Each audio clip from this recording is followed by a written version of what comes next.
면접을 보는데 지원서에 자기는 타고나길 현대에 맞는 사람이다 이런 얘기 썼어요. 되게 그 거짓말이거든요. 다 그렇게 쓰거든요 보통. 근데 너무 강하게 쓴 거야. 그래서 그럼 현대는 어떤 회사예요? 내가 이렇게 물어봤죠. 현대는 도전 정신입니다. 그거 다 아는 얘기 아니에요? 내가 이렇게 물어봤죠. 그러니까 다 현대하면 도전인데 아 이거 안 되겠다 싶었는지 솔직하게 얘기한 거예요. 예, 맨땅에 헤딩입니다.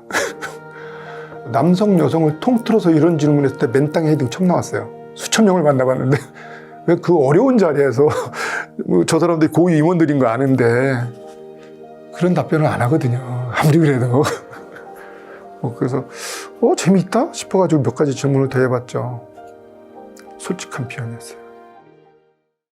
제가 직접 채용을 시도했던 사람들 중에는 기억에 남는 사람, 물론 수천 명을 받겠죠 지금까지 뭐. 그 대한민국의 뭐 좋은 대학에서 공부 잘했던 애들이 그렇게 몰려오는 회사였으니 뭐 얼마나 많이 만났겠어요. 뭐 회의 이유수대부터 시작해서 한 서너 가지만 얘기해 줄게요. 저는 그 사람의 태도나 마음가짐을 많이 봐요. 그 사람이 가지고 있는 역량이나 재능은 저는 서울에 있는 대학만 나와도 할 수 있다고 봐요. 이상한 사람만 아니면 일은. 물론 이제 일에 따라서 드리죠. 분석적인 일 이런 건 아무래도 공부 아주 이게 위에 있는 애들이 좀 잘하고 근데 뭐 그런 일만 있는 게 아니잖아요. 회사가 굉장히 다양한 일들이 있죠. 그리고 이제 그 후에 리더가 되면 또 이 리더십 역량은 또 다른 문제고 아주 쉬운 문제 같지만 질문을 갑자기 던져가지고 이 친구가 어떤 답변을 하나 볼 때 많아요.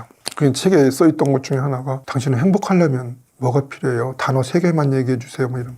근데 가장 지금 기억에 남았던 저는 제가 세상을 바라보는 시선입니다 라는 표현. 그때 시선과 배려인가 이해인가 뭐 이렇게 나왔는데 존중인가 뭐 그렇게 나왔는데 그 시선이라는 거에 제가 괜히 꽂혔었어요. 그리고 그 사람 그 단어들이 다 보면 되게 많은 사람들이 외부 환경을 얘기해요. 가족들하고 친해야 된다. 내가 아닌 가족이잖아요. 돈이 좀 있어야 된다. 에? 뻔해. 그리고 사랑하는 사람과 같이 살아야 뭐 이런 것들이잖아요. 그건 나 혼자 할 수 있는 거 아니에요. 근데 이 사람 얘기하는 건 다 본인 얘기야. 제가 굉장히 놀랐어요. 이부터 자리에 서너 살 했을 텐데 여성이었고 그래서 그냥 뽑았죠. 되게 일을 하다 보면 모든 문제가 생겼을 때 첫째 자신부터 돌아봐야 돼요. 많은 사람들은 외부부터 돌아봐요. 그러니까 문제 해결이 늦어져요. 의외로 밖에서 찾아요. 문제가 생기면. 그러다가 나쁜 사람은 남 핑계 대. 아 이래서 안 됐어요. 정말 비겁한 짓이죠. 이 사람은 삶의 태도가 다른 거죠. 그래서 그냥 뽑았는데 지금까지 잘 근무하고 있더라고요. 한 17년 된 것 같은데. 뭐 잘 뽑은 거죠, 어쨌든. 또 하나는 이제 화살표 청년이라고 들어보셨어요? 한 8년 전에 제가 바쁘게 일하다가 신정 연휴 때 쉬다가 TV를 봤는데 1년 동안 무슨 미담을 전하는 프로그램이 있더라고요. 뭐 젊은 청년 하나가 자전거를 타고 다니면서 시내버스 이 정류장 표시 있잖아요. 이 버스가 어디로 간다. 서울시에서 그걸 잘못 만든 거야. 방향을 하나도 표시 안 해놓은 거야. 그 사람들이 거꾸로 타는 거야. 그런 걸 몇 번 본 거예요. 그래서 이 친구가 화살표를 제작을 한 거예요. 거기에 맞게. 얼마나 제작했는지 모르겠어요. 그걸 사이클 타는 게 취미였는지 사이클을 타고 다니면서 정류장마다 그걸 탁 화살표 붙인 거야. 자기 돈 들여서. 그게 미담으로 소개가 되더라고요. 근데 마지막에 이제 그럼 최근에 이 사람이 어떻게 지내냐 나오잖아요. 한 뭐 6개월이나 뭐 1년이나 이렇게 지났을 거 아니에요. 근데 취업 준비하고 있다고 그러는데 내가 어디 확 꽂힌 거야. 현대영차 이제 인사총괄하고 있으니까. 그래서 내가 그 다음날 신정연휴 끝나자마자 채용팀장 불렀죠. 야, KBS에 전화해. 뭐 그쪽에다 전화해서 그 PD나 뭐 누군 그 제작국에다 전화해서 연결 전화번호 알아달라. 그 친구는 대졸은 아니었어요. 그 뭐죠? 칼리지 출신인데 그래도 이제 자리를 하나 봐서 그 사람은 이제 헌신, 협력 이쪽을 굉장히 좋게 본 거죠. 그래서 그 친구가 할 만한 자리에 사회봉사 지원팀 하는 정말 어려운 사람 돕고 이런 일을 많이 하잖아요. 그런 쪽에 가면 일 열심히 잘하겠다 싶어서 그쪽으로 맞을 것 같다 싶어서 어쨌든 이거 많은 사람이 보는 거라 말 함부로 하면 안 되지만 굉장히 현대형차들은 하늘의 별따기인데 그런 사례가 있고요. 그리고 또 하나는 제목이 맨땅에 헤딩인데 이건 아주 얼마 오래된 일도 아니야. 8년, 7년 전? 면접을 보는데 지원서에 자기는 타고나길 현대에 맞는 사람이다 이런 얘기 썼어요. 되게 그 거짓말이거든요. 다 그렇게 쓰거든요. 보통. 근데 너무 강하게 쓴 거야. 그래서 뭐 사실 여부가 중요하니까 물어봤죠. 아, 자기소개서에 나는 현대하고 너무 맞는다. 꼭 현대 가고 싶다. 그럼 현대는 어떤 회사예요? 내가 이렇게 물어봤죠. 당신이 생각하는 현대는 뭐냐고 중요하잖아요. 그랬더니 현대는 도전 정신입니다. 그거 다 아는 얘기 아니에요? 내가 이렇게 물어봤죠. 그러니까 다 현대하면 도전인데 다 아는 얘기 아니에요? 그랬더니 이거 안 되겠다 싶었는지 솔직하게 얘기한 거예요. 예, 맨 땅의 헤딩입니다. 남성 여성을 차별하는 게 아니고 남성 여성을 통틀어서 이런 질문했을 때 맨 땅의 헤딩 처음 나왔어요. 수천 명을 만나봤는데 왜 그 어려운 자리에서 저 사람들이 고위 임원들인 거 아는데 그런 답변을 안 하거든요. 아무리 그래도. 그래서 재미있다 싶어가지고 몇 가지 질문을 더 해봤죠. 솔직한 표현이었어요. 그리고 이 사람도 그런 스타일이고, 그리고 이 사람의 그 행적을 보면 초등학교 3학년과 4학년 때부터 고1 때까지 태권도 선수였어요. 공부를 열심히 하기 힘든 환경이었어요. 근데 고1 때 그 특집으로 운동선수 골든벨이 있었는데 거기서 1등을 한 거야. 한 달인가 뭐 기간을 준다면서요. 잘은 모르지만 그때 한 달 동안 열심히 공부했는데 운동선수 중에 제일 잘한 거예요. 그래서 골든벨을 올린 거야 거기서. 그래서 이 친구가 그때부터 공부했대요. 그래서 Y대 경영학과를 나왔어요. 보통은 아니죠. 그러면 저는 딱 그 순간 그런 생각을 하거든요. 쟤는 분명히 일한다. 그리고 커리어도 그렇잖아요. 굉장히 아주 의지가 강하고 도전이 강한 친구잖아요. 보통 그렇게 못하거든요. 태권도에서 서울 체대를 가거나 체육대학을 가지, 아니면 무슨 대학교 체육학과 태권도학과를 가든지, 국가대표한테 뭐 체육선생하고 이런 생각 보통 그렇게 하잖아요. 그래서 자기가 강한 동기부여를 받고 도전했던 것들이 맞는 것 같다 라고 생각해서 채용팀장 또 불렀죠. 불쌍한 채용팀장 또 불러가지고 쟤 분명히 도망간다. 여기서 그냥 놔두면 지금 취업된 데 최소한 2개 있을 거다. 나 같은 사람이 또 쟤를 면접했으면 뽑았을 거다. 당장 전화해라. 채용팀장 재밌다. 채용팀장 불쌍했어 진짜. 그래가지고 만나서 그 자리에서 다른 거 물어보지 마라. 다른 데 취업됐죠? 물어봐라. 솔직한 사람이니까 내가 보니까 솔직하게 얘기했더래. 2개 됐다고. 무슨 컨설팅 회사하고 또 국내 대기업 하나 됐다고. 그럼 하나만 더 물어봐라. 너 여기 되면 무조건 들어올 거냐? 난 널 믿고 싶다. 네가 온다 그러면 난 오늘 합격 통보하겠다고 얘기해라. 그랬어요 제가. 지했더니 한 2시간 만에 만나고 와서 합격 통보하고 왔습니다. 그러더라고요. 난 무조건 현대항공차 오겠습니다. 오늘 통보를 해주면. 그게 한 2주 정도 걸리잖아요. 그래가지고 들어왔어요. 그거는 뭘 받겠어요. 실제 자기가 생각했던 거고 자기하고 현대하고 매치시켰는데 그게 그냥 취업이나 하겠다고 한 말이 아니고 진실하다는 얘기죠. 얘는 일할 때도 진실하고 열정적으로 할 것이다. 도전적으로. 이런 걸 보고, 물론 다른 것도 맞았겠지만 그런 사례도 있죠. 제가 그냥 특별한 사례만 말씀드리는 거예요. 굉장히 일 잘했어요. 들어와서. 열심히 하죠. 적극적이고 주변 사람들하고도.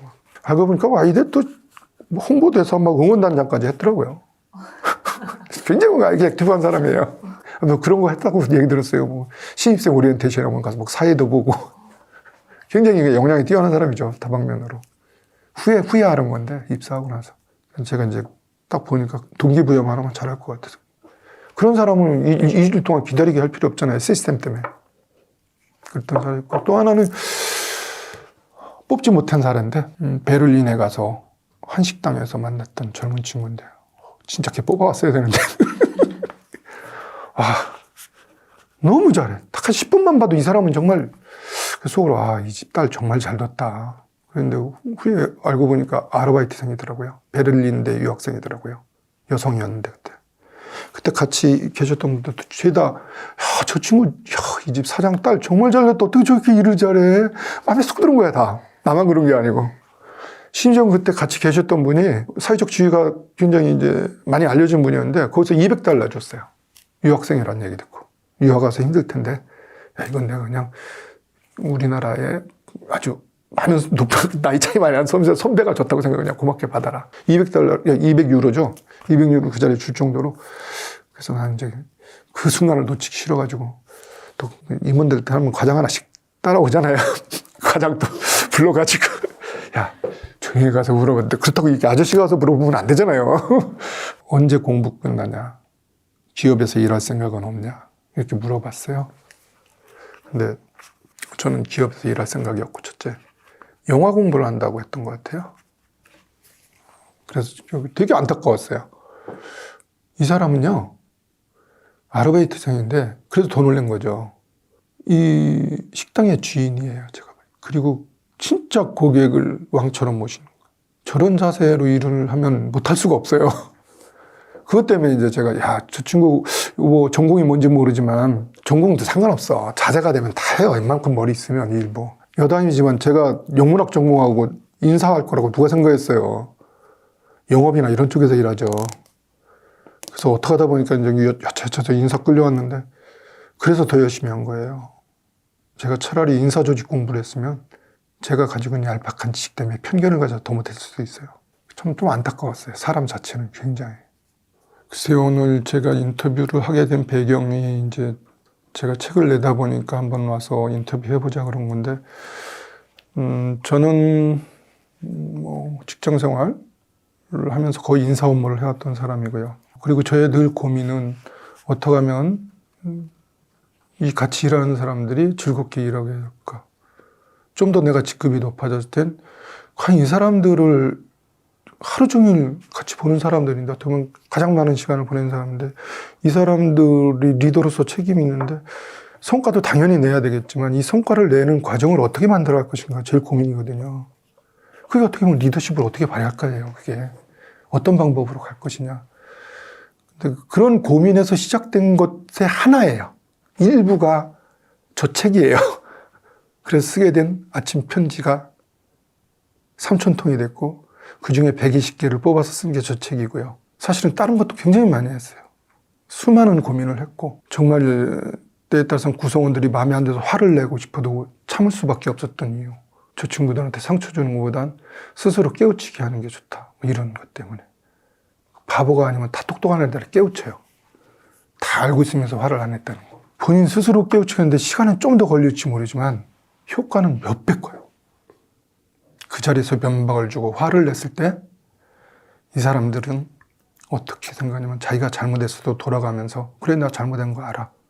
근데 너 승질 들어온 것도 알아. 이렇게 생각해요. 이거는 기본적인 심리예요. 리더는 결국은 사람을 생각해야 돼요. 나랑 같이 일하는 사람이 내가 이런 행동했을 때 무엇을 할까. 결국 좋은 리더가 된다라는 것. 굉장히 어려운 일이긴 했는데 오늘 제 인터뷰를 듣고 이상한 것만 보고 느끼지 마시고 아 이런 것들은 정말 내가 한 개라도 두 개라도 내 거로 만들고 싶다는 게 있으면 오늘 성공한 거예요. 제 이야기를 듣고 혹시 제 책을 사서 보고 120개의 이야기 중에 한두 개만 가져도 굉장히 훌륭한 거예요. 다 가지려고 그러면 안 돼요. 제가 책을 처음부터 끝까지 다 읽지 않는 이유 중에 하나예요. 시간도 없지만 내가 필요한 것들 보고 틈틈이 보고 다시 또 보는 이유도 혹시 내가 좋다고 생각하고 또 흘려버릴까 봐. 그래서 오늘 책 때문에 여기 왔고 하다 보니까 리더십 얘기 많이 하고 직장 얘기 많이 나오고 그랬지만 지금 얘기한 거를 잘 생각해 보시는 게 좋을 것 같아요. 안녕하세요. 저는 박소연이고요. 일하는 사람을 대상으로 글을 쓰고 강의를 하고 있고 일 잘하는 사람은 단순하게 합니다. 일 잘하는 사람은 단순하게 말합니다. 등과 같은 일하는 사람들을 위한 글을 썼고요. 최근에는 재능의 불시착이라고 하는 소설책을 냈습니다. 제 커리어는 크게 이제 두 가지로 나눠져요. 직장 생활을 이제 12년 정도 했고, 그리고 이제 나와서 인디펜던트 워커로 이제 4년 정도 일을 했는데, 크게 나눠지는 게 첫 번째를 먼저 말씀을 드리면, 회사 생활은 이제 경제단체에서 제가 있었거든요. 그래서 국제부에서도 있었고, 그 다음에 산업연구를 하는 쪽에서도 있었어요. 근데 좀 특이한 점이라고 하면은, 제가 산업연구 쪽에 있을 때는 미래산업 쪽의 팀장이었거든요. 근데 미래산업팀이라고 하면, 뭔가 미래는 알 수가 없잖아요. 그래서 온갖 것을 다 하는 사람이었어요. 그래서 아침에는 바이오 제약 산업을 했다가 그 다음에 점심 때는 갑자기 이제 유통 산업을 했다가 그 다음에 저녁은 전통 시장을 했다가 그 다음날 아침에는 다시 로보틱스 이런 걸 했다가 그래서 온갖 미래 산업에 대해서 막 연구하고 그 다음에 거기에 관련돼서 정부는 이런 걸 좀 해달라라고 하거나 우리가 선진국 수준으로 인프라가 올라오려고 하면 이런 정책들이 있어야 된다라고 하는 그 이제 건의한 업무들을 했어요. 거기서 이제 얻어진 게 뭐냐면 어떤 업무든지 굉장히 빠른 시간 안에 배워서 그 다음에 이제 성과를 내야 되는 거예요. 예를 들면 바이오 제약 그 관련돼서 바이오 제약의 기업을 대변해서 뭔가 정부에 뭔가 얘기를 해야 된다라고 하는 역할을 맡았어요. 그러면 이번 주에 바이오 제약을 얘기하고 그 다음 주에 국회에 가서 설명을 하는 거예요. 그러니까 일주일, 2주일 만에 빠르게 업무를 파악하고 그 다음에 해볼 만한 사업이 뭔지 또 시범 사업도 제안하고 그래서 보통 1, 2주, 한 달 안에 빠르게 업무를 배우는 그런 능력이 좀 올라갔거든요. 그러다 보니까 심리적인 좀 장벽이 낮아져요. 어떤 거에 낮아지냐면 새로운 업무나 약간 얼토당토 않는 업무를 맡았을 때 한 다음에 그냥 뭐 해보지 뭐 그냥 이렇게 바로 넘어가는 게 있잖아요. 이렇게 그 낯설고 힘들고 어려운 업무를 만났을 때 뭔가 되게 움츠러들거나 막 어려워하거나 하는 그런 심리적 장벽이 굉장히 낮아졌어요. 그래서 뭐 해보면 되지 뭐 이렇게 안 되면 뭐 중간에 엎어지겠지 이렇게 생각하면서 그냥 이렇게 가는 어떻게 보면 약간 애자일처럼 처음에 이렇게 굴러서 더 가겠지 하는 게 좀 잘 체화가 됐고요. 그런 능력 덕분에 이제 회사를 나와서도 별로 이렇게 무섭지가 않았어요. 그러니까 결국 뭐 어딜 가든지 뭐 어떻게든 되겠지라고 생각을 하게 돼서 회사를 나와서도 별로 걱정이 되지 않았고 저는 그게 어른이 됐다고 느꼈어요. 그러니까 제가 어느 곳에 가든지 거기서 목표로 하고 있는 좀 성과를 찾아낼 수 있고 그다음에 설사 제가 회사를 들어가지 않아도 어떻게든 나를 먹여 살릴 콘텐츠를 찾아서 꾸준히 할 수 있겠구나라는 생각이 드니까 그게 저한테는 어른이 된 시점인 것 같아요. 그래서 저는 그렇게 된 능력을 갖게 해준 회사한테 되게 고맙고 그 이후로 커리어도 잘 진행을 하고 있습니다. 만족스럽게. 저는 일하면서 겪었던 일을 이렇게 힘들진 않았었는데 일하면서 겪었던 이제 실수들이나 에피소드를 하나 말씀을 드리자면 일을 하다가 가장 큰 사고를 친 게 어떤 거였냐면 저희가 이제 경제사절단이라는 게 있어요. 대통령 경제사절단. 그래서 기업인들이 그 대통령하고 같이 해외에 그 나라에 이제 순방 갈 때 같이 가는 거예요. 그래서 중국의 이제 후진타오 주석궁에 기업인들을 모시고 갔는데 거기서 그 진입이 보안이 굉장히 심하기 때문에 한 버스 안에 모두 다 있으시고 한 번에 통과되는 거였거든요. 그러니까 개인적으로 들어오고 나가고 할 수 없는 상황이었어요. 그래서 처음에 사전에 신고된 버스 안에서만 모두 다 타고 거기서 이제 들어가서 이제 저희 주석을 만나고 또 나오고 이렇게 하는 과정이었던 거죠. 그런데 그 나중에 사고를 친 게 뭐냐면 그 중에 한 분을 놓고 나온 거예요. 후진타오 주석궁에. 물론 이제 저는 뭐 억울합니다. 저는 억울한 게 뭐냐면 팀장님이 다 샜다고 무조건 뭐 내가 샜으니까 막 무조건 7번에 뭐 물론 이랬긴 했어요. 그러나 뭐 제가 담당자니까 뭐 변명의 여지가 없죠. 그래서 한 분을 후진타오 주석궁에 놓고 나왔어요. 그래서 그분이 전화 왔을 때 그 당황하시던 그거를 잊을 수가 없습니다. 그래서 너무 슬퍼요. 제 이 자리를 빌어서 안 보시겠지만 죄송하다는 말씀을 드리고 그래서 제가 당연히 이러겠지 아니면 내가 이렇게 체크했으니까 여기선 이렇게 하겠지 라고 했어도 계속 뭔가 돌발 변수들이 나오더라고요. 그리고 이제 다른 나라와 협업할 때는 분명히 어젯밤 12시까지 다 이렇게 하기로 협의를 했는데 그 다음날 아침에 아무것도 안 돼 있는 거예요. 그래서 그분은 저와의 협의를 무슨 상담사 듣듯이 그러셨군요 이렇게만 듣고 실제로 적용은 안 하셨던 거예요. 그래서 그런 다양한 변수들을 겪고서 있다 보니까 정말 세상에는 다양한 일이 있고 그다음에 내가 아무리 열심히 준비해도 외부의 요인 때문에 안 되는 경우가 있고 또는 나는 별로 노력하지 않았는데 외부에서 분위기가 그렇게 되는 바람에 내가 했던 노력보다 훨씬 많은 성과를 얻을 때도 있고 그래서 그런 이렇게 우당탕탕 하는 것들을 통해서 알게 된 건 뭐냐면 내가 꼭 잘한다고 일이 잘 되는 것도 아니고 내가 못했다고 일이 망가지는 것도 아니고 그러니까 잘했다고 잘난 척할 것도 없고 그 다음에 못했다고 자학할 필요도 없고 이래서 좀 약간 덤덤한 마음을 유지하는 데 도움이 됐습니다.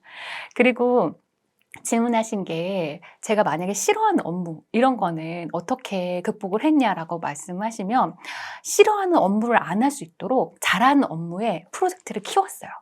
그러니까 저희가 만약에 본부에서 어떤 업무를 해야 된다라고 하면 제가 있는 업무에서 좀 그 회에 우리 회사에서 가려고 하는 아젠다가 있을 거 아니에요. 회사마다 뭐 해외 진출이라든지 뭐 품질 개선이라든지 아니면은 뭐 디지털 그 트랜스포메이션이라든지 어느 기업이든지 그런 키워드가 있잖아요. 오래 달려가려고 하는 방향이 신년사든 사업 계획이든 나온단 말이에요. 그래서 그거를 이렇게 확 밀어줄 수 있을 것 같은 큰 프로젝트를 만들었어요. 그러면 제가 싫어하는 업무를 안 시키시더라고요. 왜냐하면 너무 큰 업무를 저질렀거든요. 그러니까 큰 업무를 저지르고 나면은 좋은 점이 뭐냐면 아까 제가 10배 큰 걸 하라고 말씀드렸잖아요. 그게 유리한 게 뭐냐면 10배 큰 걸 하게 되면 제가 그 업무를 보고하는 게 아니라 저의 리더가 경영진한테 보고해요. 왜냐하면 큰 업무니까. 그러고 나면 어떻게 되냐면 이 프로젝트가 망하면 나의 리더도 연대 책임인 거예요. 왜냐하면 이게 그 위에 급으로 올라갔잖아요. 그러니까 프로젝트 규모가 크니까 이제 같은 공동 운명된 거예요. 그래서 제가 그 프로젝트를 어떻게든 성공할 수 있도록 다른 제가 싫어하는 업무를 안 맡겼어요. 그래서 제 나름대로의 전략은 그거였습니다. 제가 싫어하는 업무를 안 하려고 제가 잘할 수 있거나 회사에서 가려고 하는 방향의 업무를 규모를 10배 키웠어요. 네, 그렇게 하는 방식이었습니다. 근데 이제 제가 그런 게 있었던 것 같아요. 뭐냐면, 제가 기획실에서 이제 회장님들이나 이제 CEO 분들의 기획실에서 제가 있었단 말이에요. 그러면 임원회의를 지켜보게 돼요. 그 다음에 그 연말마다 그 팀별, 본부별로 업무를 보고하고 그거의 피드백을 받는 거를 보는 거죠. 그러면 뭘 알게 되냐면 회사에서 똑같이 일을 하더라도 열심히 일한다고 되는 게 아니고 회사가 달려가려고 하는 방향에 기여하는 프로젝트가 좋은 프로젝트가 되는구나라는 거를 굉장히 빨리 이해를 했던 것 같아요. 그러면 예를 들면 이런 거예요. 이제 회사에서 디지털 트랜스포메이션이라고 하는 게 정말 회사에서 사활을 거는 키워드라고 해보면 그게 교육부서에 있던지 총무부서에 있던지 해외 세일즈 부서에 있던지 그 다음에 엔지니어 파트에 있던지 그 키워드를 향해서 다 같이 줄을 서야 되는 거예요. 그 해나 그 다음에는.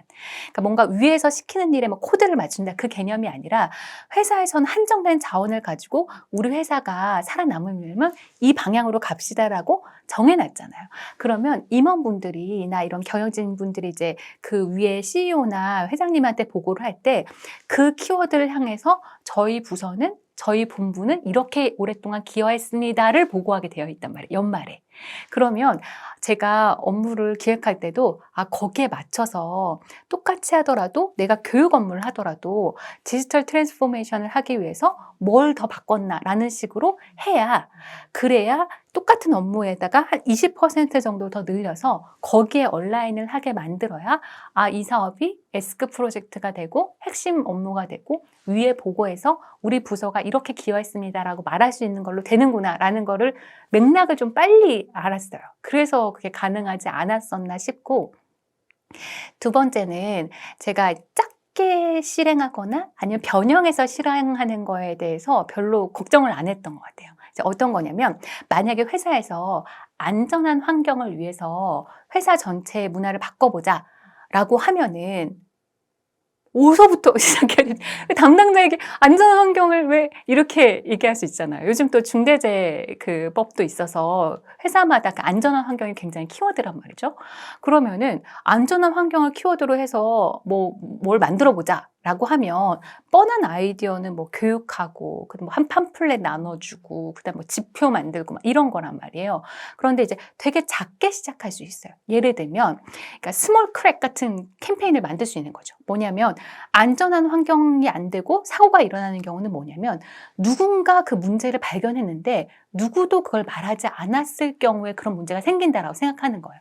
그래서 회사에 뭐 문고리가 고장났을 때 아니면은 뭔가 비품이 망가졌을 때 사람들이 그것을 누구한테 말해야 되는지 알고 있나? 그 다음에 그것을 말했을 때 담당자한테 얼마나 빨리 전달되나? 그리고 그게 다시 개선될 때까지 얼마나 되나? 라고 하는 별거 안 되는 거 한 7개 지표를 찾아서 사람들이 어떻게 그렇게 반응하나? 라고 한 다음에 스몰 크랙을 없애서 안전한 DNA를 만들자라고 할 수 있는 거잖아요. 전체 직원을 막 교육시키거나 안 해도. 그건 되게 작게 시작할 수 있는 거거든요. 돈도 별로 안 들고.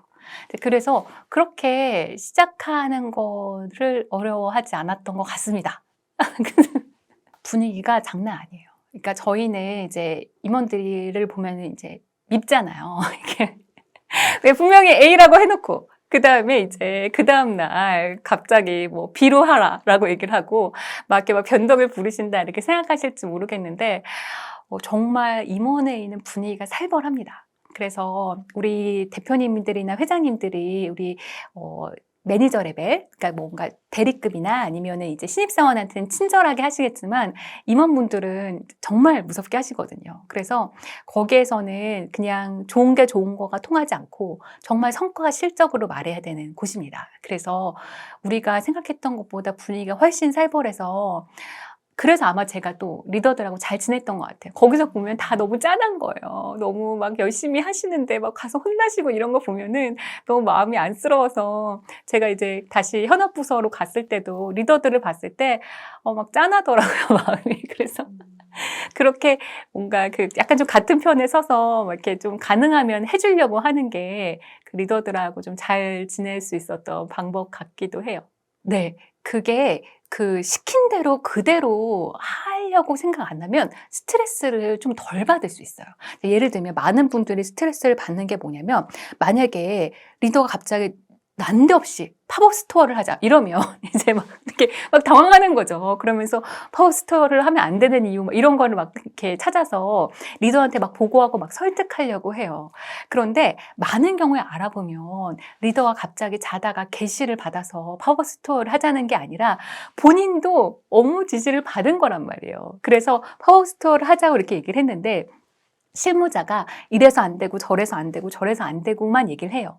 그러면 리더는 본인의 임원 또는 본인의 경영진한테 가서 김 대리가 말하는데 안 된대요 라고 말할 수 없잖아요.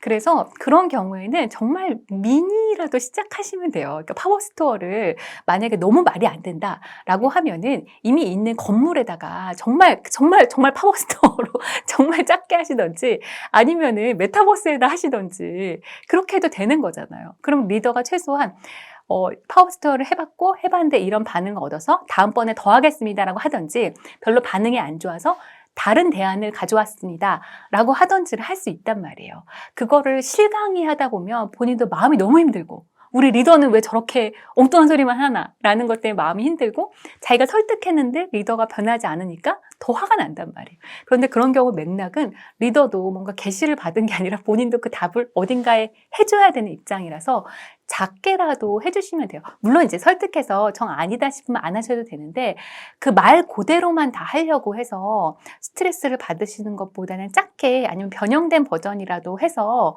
그렇게 답을 가져가면 훨씬 더 좀 잘 지내실 수 있습니다. 네, 제 직업적인 소명이라고 말하기는까지는 너무 거창하긴 합니다만 상대방이 저한테 어떤 일을 맡기거나 어떤 거를 제안해서 같이 했을 때 그래도 저 사람이랑 괜히 했다는 생각을 들지 않게 하자. 이게 저의 핵심 가치예요. 왜냐하면 그분들도 여러 가지 선택이 있고 그 다음에 여러 가지 해야 될 일들이 있는데 저를 찝어서 강연을 맡겼거나 글을 요청했거나 아니면 지금처럼 이렇게 인터뷰를 했거나 하잖아요. 그런데 괜히 했어. 이런 생각이 들면은 서로 이제 부끄럽고 서로 민망하기 때문에 저는 이제 상대방이 뭔가 저하고 같이 일을 하거나 저에게 어떤 일을 맡겼을 때 괜히 했어 라는 생각은 들지 않고 좀 괜찮았어 라는 생각이 들게 하는 게 이제 저의 이제 소명 그 목표 중에 하나고요. 그 다음에 제가 꼭 지키는 원칙 중에 하나는 뭐냐면 데드라인을 어기지 않는다예요. 그래서 저희 출판사 편집자님이 저를 사랑하시는데 저는 항상 데드라인을 정확하게 맞추고 그 다음에 강의도 항상 일주일 전에 보내드려요. 그러니까 담당자들이 불안하게 일을 처리할 때 얼마나 힘든지 제가 알고 있거든요. 그래서 가능하면 데드라인을 절대 어기지 않는다이고 지금까지는 어긴 적이 없는 것 같습니다.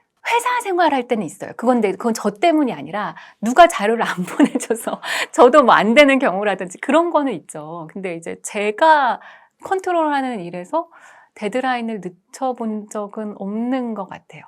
그런데 이거는 또 팁이 있습니다. 이제 많은 그 실무자분들이 그 마에스트로 정신이 있어요. 그래서 완벽하게 되기 전까지는 안 보내주시는 거예요. 근데 그게 아니라 일하실 때는 사실 정확도보다 타이밍이 중요할 때가 되게 많습니다. 그래서 본인이 만약에 8, 90%만 완성이 됐어요. 근데 데드라인은 이제 왔어요. 그러면 죄송해요. 못 보내드려요 하는 게 아니라 그 상태에서 보내드리고 지금 여기가 빠졌으니까 제가 3시간 안에 나머지를 보내드리겠다라고 하든지 내일 10시까지 나머지 이 한 파트를 보내드리겠다라고 하면 되는 거예요. 근데 이제 많은 분들이 마지막까지 다 완성될 때까지 안 보내주시니까 상대 기업에서는 이분이 80%를 했나? 90%를 했나? 10%밖에 안 하고 지금 사고를 칠 예정인가를 모르니까 굉장히 불안하게 일하게 된단 말이에요. 그래서 완성이 되지 않았었을 때라도 데드라인 전에는 꼭 보내주시고 그 다음에 미흡한 부분 나중에 더 완성해서 드리겠다라고 말씀하시면 돼요. 그거는 약간 작은 팁입니다. 제가 이번에 일하면서 성장합니다라고 하는 책을 냈어요. 근데 이게 제가 어떤 마음에서 갖게 됐냐면 만약에 평행 우주에 제가 나이가 한 34살 정도 되고 그 다음에 이제 스타트업 빠르게 성장하고 있는 기업이나 아니면 스타트업에서 일하고 있을 때 이제 막 매니저를 달아서 뭔가 일을 하고 있는 나에게 편지를 보내줘서 가이드라인을 보내준다면 어떤 책을 보내줄까라고 해서 이제 쓴 내용이거든요. 조직에 후광이 없을 때도 우리가 살아남을 수 있으려면 사실 스스로 어떤 문제에 대한 해결책의 아이디어를 내고 그거를 현실에 실행할 수 있고 다른 사람의 능력을 끌어올 수 있고 그 다음에 커리어에 올바른 방향으로 성장할 수 있으면 가능하다고 생각해요. 그래서 스스로 성장할 수 있는 그다음에 스스로 완성형의 업무를 할 수 있는 프로덕트 매니저들을 위해서 쓴 책이니까 도움이 되셨으면 좋겠습니다.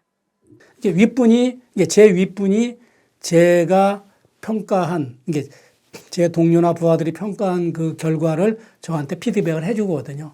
그걸 다 제가 모아놨다가 이번 책에 잠깐 언급을 했듯이 그게 이제 못 고치지만은 계속 주의를 하는 거죠.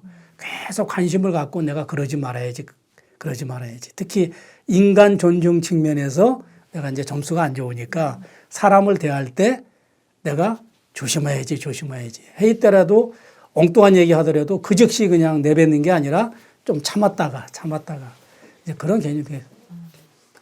처음에 그거 받으셨을 때 좀 마음은 안 좋으셨어요? 당연히 마음 안 좋죠. 당연히 마음 안 좋은데 또 한편 생각하면은 이런 얘기를 누가 해주나. 그래서 제가 그걸 가지고 우리 집에 가서 우리 집사람한테 냉정하게 당신 이러냐고 했더니 우리 집사람이 맞대요. 당신 딱 맞다고 이거 고치라고. 나니까 봐주지 그렇잖아. 안 된다고. 이제 그런 얘기도 하고요. 그러니까 우리 애들도 저를 무서워했거든요.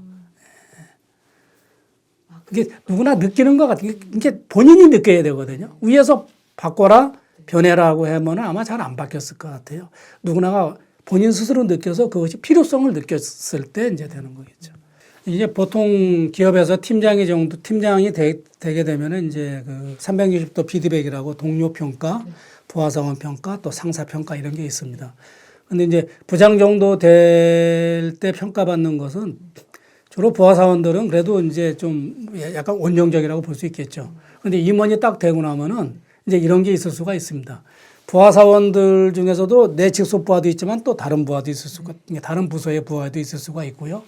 또 이제 특히 임원 같은 경우는 같은 임원 같은 경우는 경쟁이기 때문에 상호 견제 기능이 있습니다. 그래서 좀 더 이게 평가를 보면은 상사 평가, 동료 평가, 부하 평가 중에서 그래서 본인 평가 이래서 360도 단면 평가인데 동료 평가가 제일 안 좋아요, 사실은. 그건 아마 어느 기업이나 마찬가지일 거예요. 속된 말로 얘기하면은 상대방한테 후한 점수 주면 내가 등수에서 밀린다는 개념도 있을 수가 있고요. 그러다 보니까 이제 그런 피드백을 주는데 부하사원마저도 예를 들어서 좀 어렵다 이제 이런 게 나오니까 이건 내가 그러면은 뭔가 좀 문제가 있겠다. 그리고 저는 어려운 사업을 많이 했거든요. 이게 어려운 사업이 있다 보니까 속된 말로 해서 좀 약간 강한 카리스마 리더십을 발휘할 수밖에 없었고요. 제가 이제 아까 얘기한 비디오 테이프 쪽도 적자라는 사업을 흑자로 만들어 과정에서 여러 가지 문제가 있었고 그 과정에서는 그냥 우리 다 같이 하자가 아니라 그야말로 속된 말로 이건 꼭 해야 된다라고 하면은 끌고 갈 수밖에 없는 거였고 PCB 사업부도 내내 어려움이 있었고요. 처음에 핸드폰 쪽도 상당히 어려움이 있다가 이제 나중에 좋아졌지만은 그래서 이제 그런 사업 책임자로 일하다 보니까 저도 모르게 그렇게 된 것 같아요. 그러다가 이제 어떻게 보면 앞만 보고 달린 거죠. 앞만 보고 달렸는데 공교롭게도 어려운 사업을 맡아서 그것이 이제 성과로 이어지다 보니까 또 진급도 계속 하게 되고 또 어려운 사업 맡다가 하다 보니까 진급도 되고 그때는 별로 이제 이런 걸 못 느끼는 거죠. 필요성을 못 느끼는데 부사장 되고 나서 이제 내가 한 단계 도약을 하기 위해서는 그리고 임원 되고 나서부터는 내가 아무리 열심히 해도 부하사원들이 따라와 주지 않는다면 부하사원들이 성과를 내주지 않는다면 이것은 내가 원하는 대로 목표를 달성할 수가 없겠구나. 내가 24시간 잠 안 자고 할 수도 없는 거고 그리고 부하사원은 믿을 수밖에 없겠구나. 이제 그런 마음이 조금씩 드는 거죠. 이제 저런 피드백을 받으면서 그런 생각을 하나하나 갖게 되는 거죠. 그래서 보통 보면은 이제 피드백에 네 가지 종류가 있다겠는데 지지적 피드백은 잘하는 일을 계속 잘할 수 있게끔 칭찬해 주는 거거든요. 교정적 피드백은 잘못된 일에 대해서 바로잡아 주는 건데 아까 얘기한 대로 이제 학대적 피드백이 되면 안 된다는 얘기고 그다음에 마지막으로 회사 방침이 피드백을 하라고 하니까 그냥 뭐 피드백 하는데 무의미한 피드백이죠. 그래 잘했어. 뭘 잘했다는 얘기인지 모르는 거죠. 예. 그래서 지지적 피드백하고 교정적 피드백은 꼭 필요하다.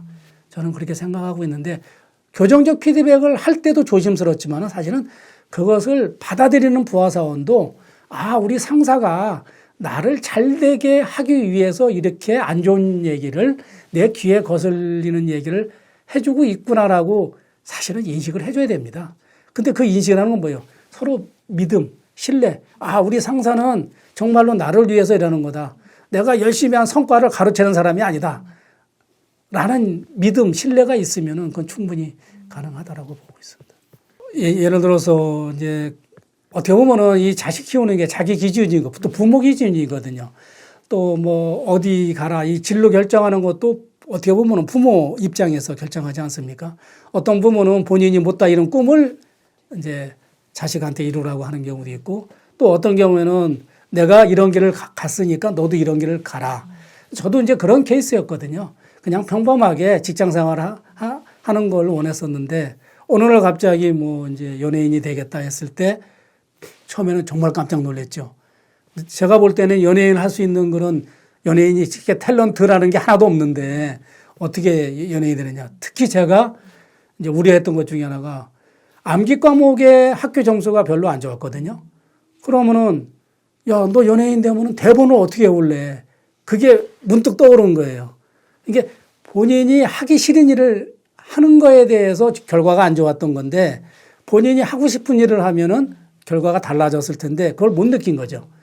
그래서 만약에 내가 그걸 강점이라는 걸 미리 알았다면은 그렇게 반대하고 뭐 하지는 않았을 것 같은 생각이 듭니다. 이게 저는 원래 뭐 애들한테 뭐 어느 뭐 예를 들어서 S대를 가라 뭐 이런 건 안 했습니다. 그러니까 본인들이 또 학원 이것도 본인이 학원 가겠다고 하면 보냈지 뭐 남들 가니까 뭐 무조건 학원 가라 이런 것도 안 했어요. 뭐 나 미술 공부하고 싶다 그럼 미술 가라. 나 저 체육관에 가서 태권도 하고 싶다 그럼 태권도 가라. 학교도 하고 싶으면 학교도 가고 가라데 하고 싶으면 가라데 가고 저는 그랬지 뭐 부모가 뭐 어느 학원 가라 이러지는 않았어요. 대신에 애들이 가고 싶다 하면 보내줬어요. 그리고 그렇게 하고 뭐 이렇게 공부하라라고 이렇게 강하게는 얘기 안 했습니다. 왜냐하면 공부라고 하는 것은 본인 스스로 하는 거지 대신 해줄 수 있는 게 아니거든요. 저 스스로도 제가 학교 다니면서 공부를 했기 때문에 부모가 이렇게 간섭하고 이런 건 전혀 없었어요. 그래서 저도 그 영향을 받아서인지 그런 건 안 했거든요.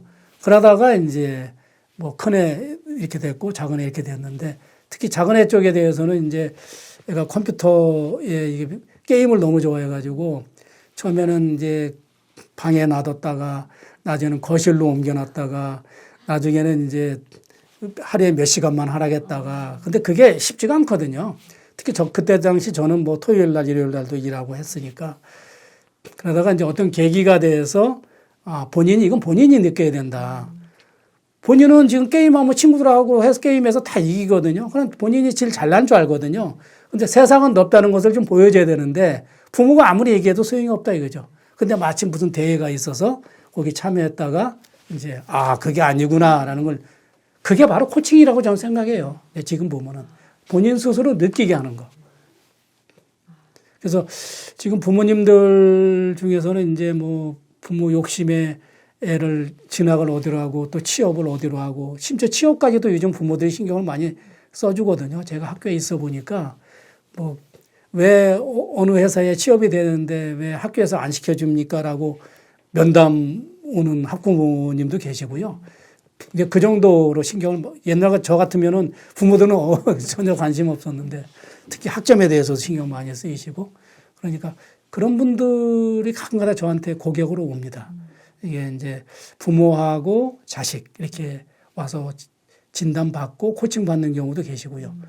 또는 뭐 이렇게 유학을 조기에 보내는 분들 계시는데 이제 미국에 유학 보내시는 부모님들 중에서 이제 자식은 어떤 공부를 하고 싶어 하는데 부모는 또 어떤 공부를 원하고 그런 경우에 이제 점점 사이가 안 좋아지거나 이제 거의 등을 돌리는 경우 그런 경우 어떻게 알고 와서 이제 진단을 하고 그래가지고 이제 자식은 이러이러한 재능이 있다. 이러이러한 재능에 맞는 업무는 이러이러한 게 있다. 앞으로. 그다음에 이 친구는 어떤 성격이니까 그래서 회계나 이런 쪽은 아닌 것 같다라든지 그 정도까지 그러니까 이 사람이 앞으로 어떤 일을 하면 좋겠다라는 아이디어까지도 다 제시를 해주거든요.